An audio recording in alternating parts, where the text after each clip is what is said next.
Здравствуйте, это программа «Православный взгляд» на телеканале ТУА-24, в студии Татьяна Рамазанова. И сегодня мой гость – отец Амвросий, ключарь Воскресенского кафедрального собора города Кызыла. Здравствуйте. Добрый день, Татьяна. Сегодня тему, которую мы с вами определили, мне кажется, интересная. В Воскресенском кафедральном соборе есть мощи святых и в других соборах и церквях. Отец Амвросий, что же такое мощи святых, какую благость они несут верующим людям? Откуда они? Вы знаете, Татьяна, мы совсем недавно отпраздновали один из великих праздников православной церкви, праздник Преображения Господня. То есть это воспоминание евангельского события, когда Христос с тремя своими учениками, Петром, Иаковом и Иоанном, поднимается на Фаворскую гору, то есть одна из гор близ Иерусалима, и показывает им не свое человеческое состояние, а свое божественное естество, то есть преображается, являет свою божественную славу.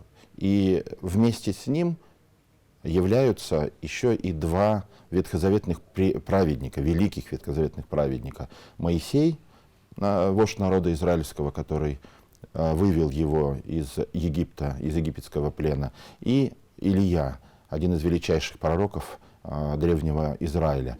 И беседуют с ним о тех страданиях, которые ему предлежит в будущем перенести, да, о крестной смерти и о воскресении. И апостолы это видят. Так вот, мощи святых – это тела людей, которые жили во Христе, жили евангельскими заповедями, жили заповедями святых отцов по правилам Святой Церкви. И после своей смерти были прославлены Богом, а иногда и даже при своей жизни были прославлены от Бога даром чудотворения или какими-то особыми другими дарованиями, пророчествами, прозорливостью.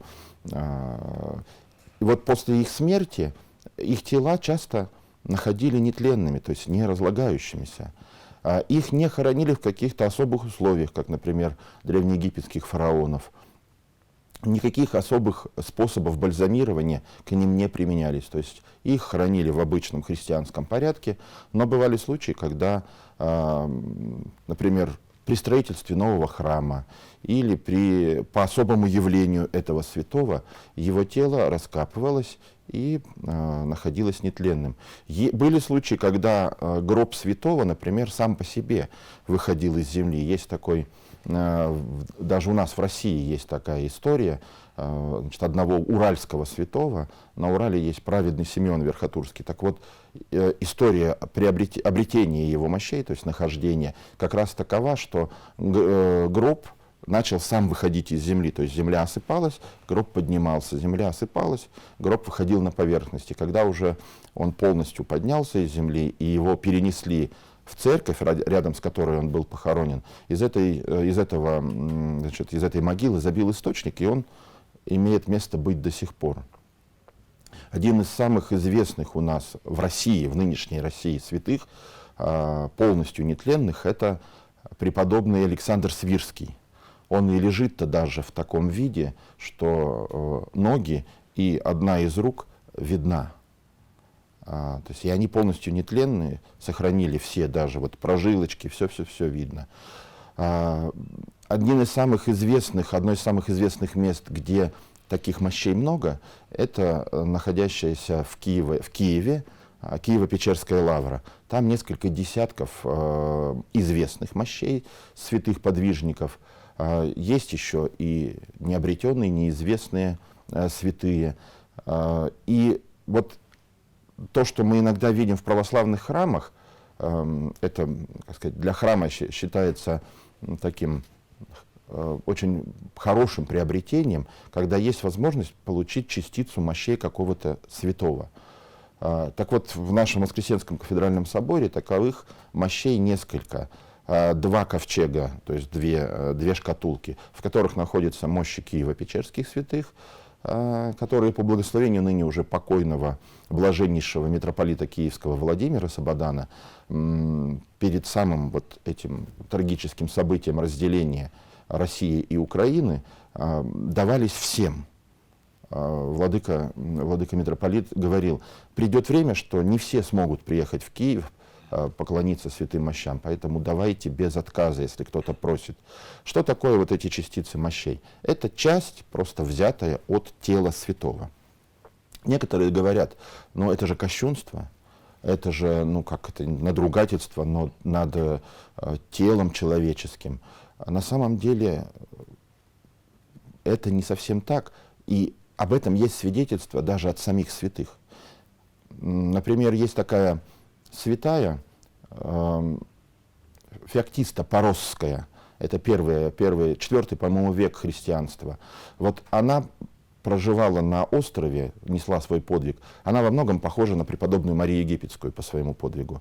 И вот когда она уже скончалась, и на этот остров приплыли моряки. И каким-то образом ее тело было найдено. И они увидели, что это действительно вот святые мощи, погрузили ее на корабль, но корабль не смог отплыть до тех пор, пока они не вернули часть, вернее, пока они не вернули мощи на место, то есть святая явно была против. А были моменты, и это зафиксировано в житиях многих святых, когда сам святой являлся и говорил, найдите, мои мощи находятся там-то, найдите и поднимите их. Если они находятся, например, один из самых известных и почитаемых в России святых, святитель Николай, Мирликийский чудотворец, он находится в Италии, остров Бари, и попасть к нему сейчас, да и раньше, не так просто.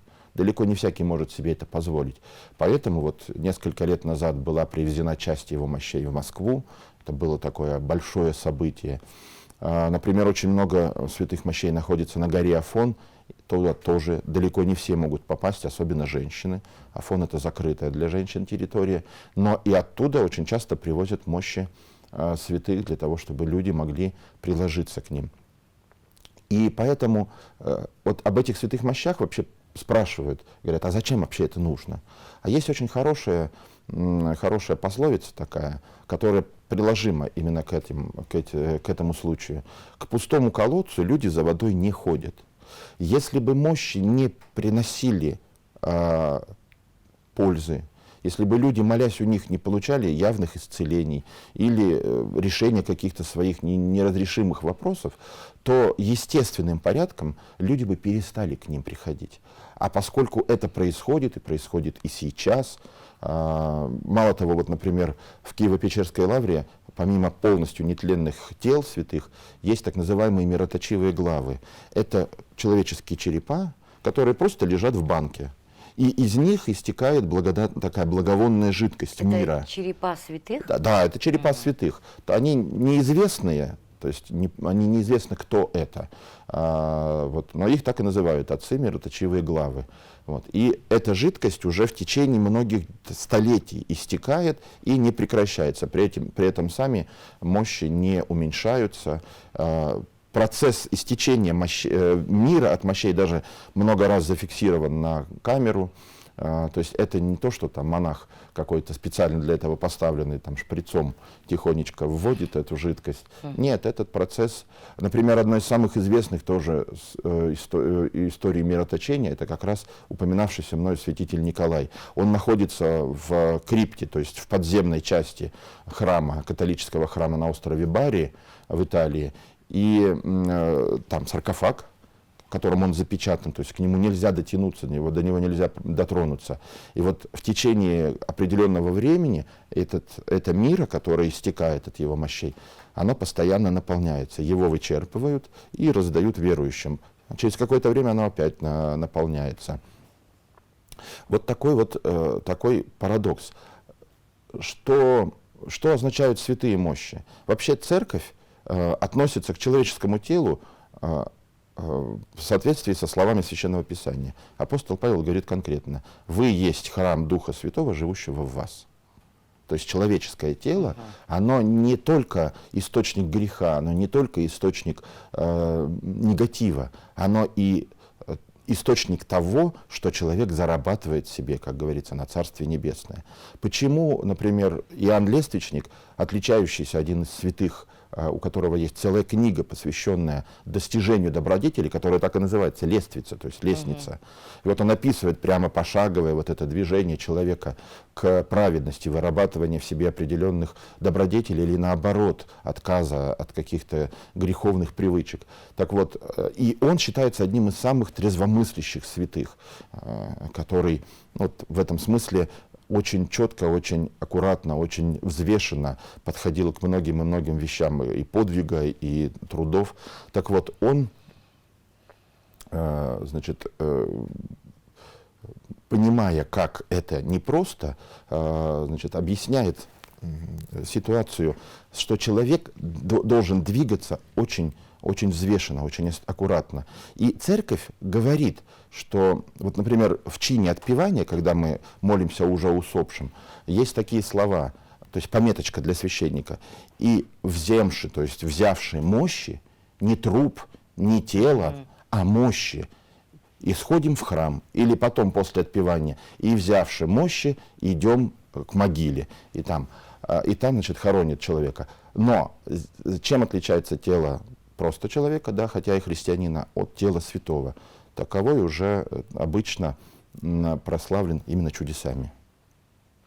Насколько я знаю, вот Воскресенский кафедральный собор прибывали мощи, по-моему, матушки Матроны, и еще кого-то. Ну да, была сейчас, большая да, очередь всегда. Да. Сейчас Может... еще, слава Богу, и у нас в храме князя Владимира Иннокентия Иркутского в Туране тоже появились несколько частиц мощей. Среди них один из известных русских святых и подвижников, даже сказать правильнее, сподвижников Петра Великого, Митрофан Воронежский.